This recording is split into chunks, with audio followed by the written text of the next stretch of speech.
Why is grooming often difficult for victims to recognize in the moment? This is great.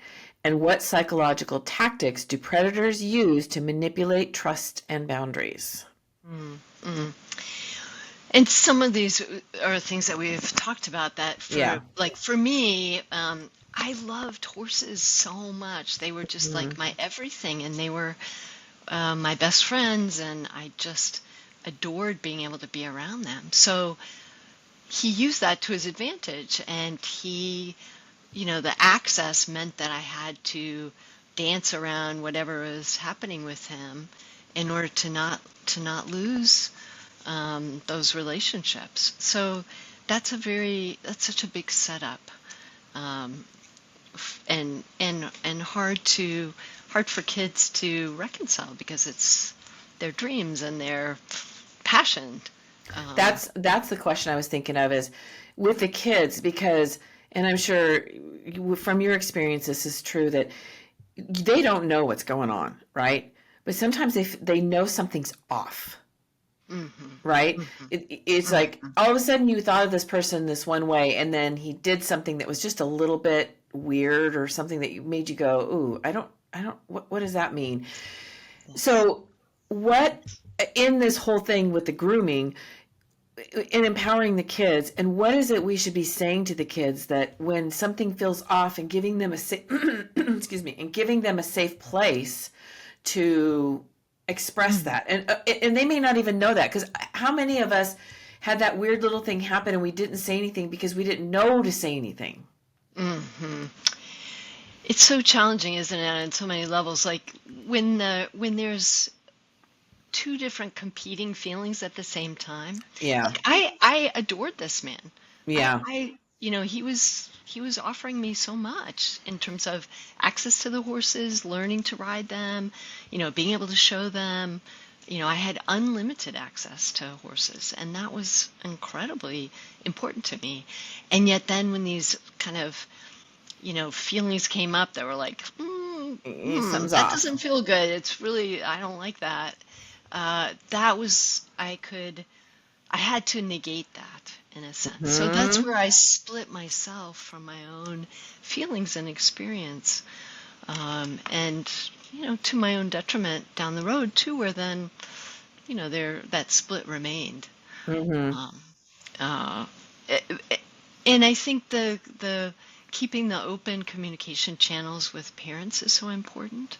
My mother was so anxious and couldn't Hmm. handle big feelings, and so that never felt like a point. Like it never even crossed my mind to be able to talk with her.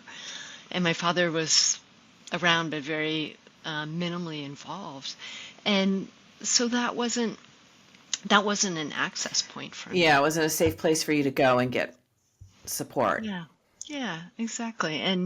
Um, and the other thing is there was a point where I was loyal to him because I didn't want to lose access to the horses. Yeah. Hmm. And I think I think for others in this situation that can be a place of shame later on down the road, like, Sure. oh, it was my bargain that I made. But I was so way over my head and You were just a thinking kid. that I had more agency and responsibility in that Yeah. situation than that was even conceivable. I wasn't in that. And that's part of it too, is we don't want to, I couldn't accept my helplessness back then. I wanted to Hmm. see myself as powerful because the helplessness would have been too excruciating. Hmm. Interesting. That's a lot of awareness. Well, I know I did all that unconsciously, but coming back Oh, to it, I when realized you that look back on it, okay.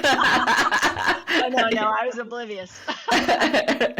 But I do think unconsciously we protect ourselves with our various coping strategies, Yeah, we do. and right, and that's one of them is like, oh, I'd rather be powerful, feeling like, oh, I've got this, or it's not so bad, or I can I'm handle making it. a choice, I can handle it, much more than like, whoa, I'm way out of my, I'm in Yeah. deep water here and don't know, and don't have support. And that's our brain wants to keep us safe and we don't want to be getting scared like that.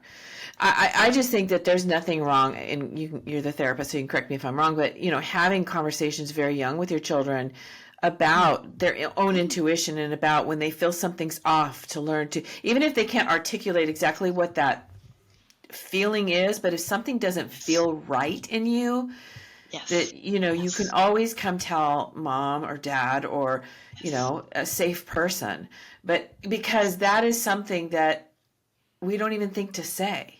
We say, oh, you don't go up and talk to a stranger, and now that we're the whole Mm. online thing, we're focused on that.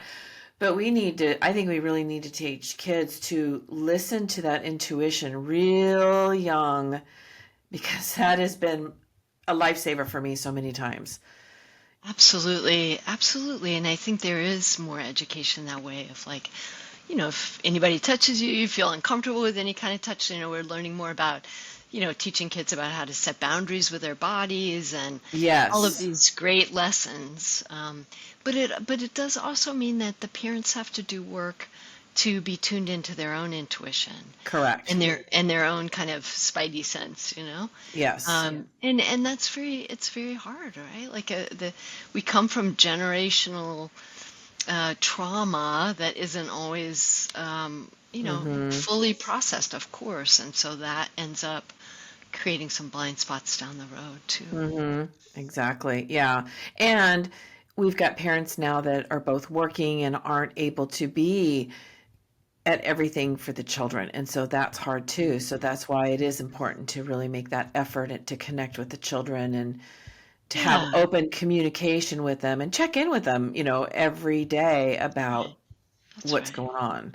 That's right. Try to have some family dinners or try to have time where, uh, computers are off and phones Phones are are away away. Yeah. and just trying to connect, which is so important that Hmm. in terms of that kind of communication and preventative.